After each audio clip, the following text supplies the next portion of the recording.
Hi everyone, it's Monday and this is your Premier Injuries Daily Roundup.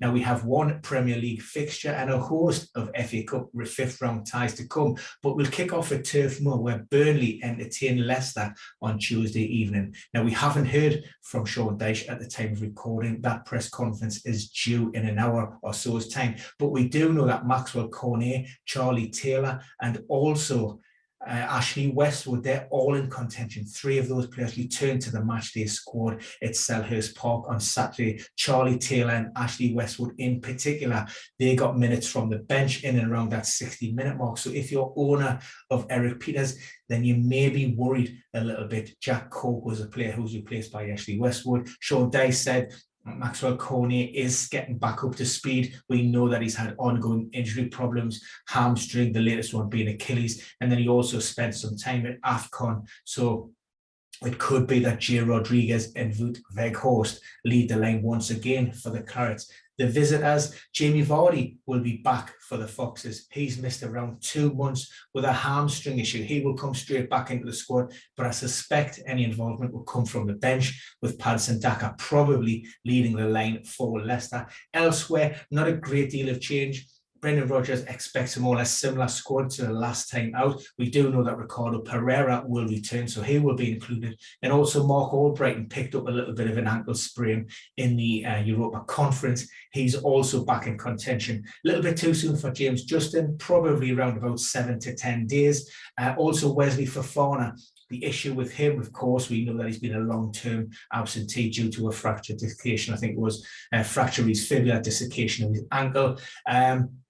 Is the fact that there haven't been many under-23 games. So Rodgers wants to get him involved with the development side first, just to build up that level of fitness before he introduces him into the first team. Timothy Castagna, he's probably going to be around about another 3 or so weeks. Now, that might push him into that international break, which means he may not be available until April for Leicester. Of course, he had surgery on his leg, but also Brendan Rodgers confirmed that he had surgery on his shoulder as well. Now, they're similar, very similar timelines. So they had that procedure done. And like I say, we could see him back for the Foxes in and around the beginning of April.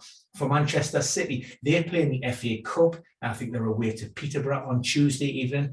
No fresh injury concerns. Pep said that the team did pick 1 or 2 sort of few bumps and bruises in that win at Goodison. However, everybody was involved and everybody did train on Monday. Maybe Gabriel Jesus and Jack Grealish, they returned to the matchday squad at Everton. They may look to get minutes from the start in the FA Cup. For Spurs, Antonio Conte basically expects no changes. The same squad, of course, 4 players were missing at the weekend. Japhet Tanganga and Oliver Skip. They're the 2 sort of longer-term absentees. Bentancur, he hurt his ankle last time out, so that keeps him. And also Lucas Moura, he missed the game at the weekend after picking up a knock in training. For Liverpool, they don't play until Wednesday. They entertain Norwich in the 5th round tie. Big doubts over Thiago Alcantara.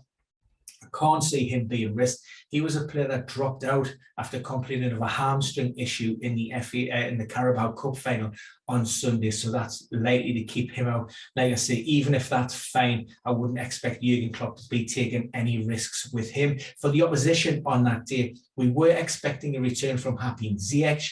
He wasn't included in the matchday squad, so we expect to hear from Thomas Tuchel ahead of their FA Cup time, and also Cesar Azpilicueta, who was forced off with a knock in and around that hour mark. But we did see the return of Reece James, which was great to see after a long-term hamstring problem. For Newcastle, they're playing Brighton. Now, Alan Saint-Maximin, we know that he was in Monaco last week. He was getting intensive treatment. We've seen images of him in a hyperbaric oxygen chamber to try and speed up that healing process.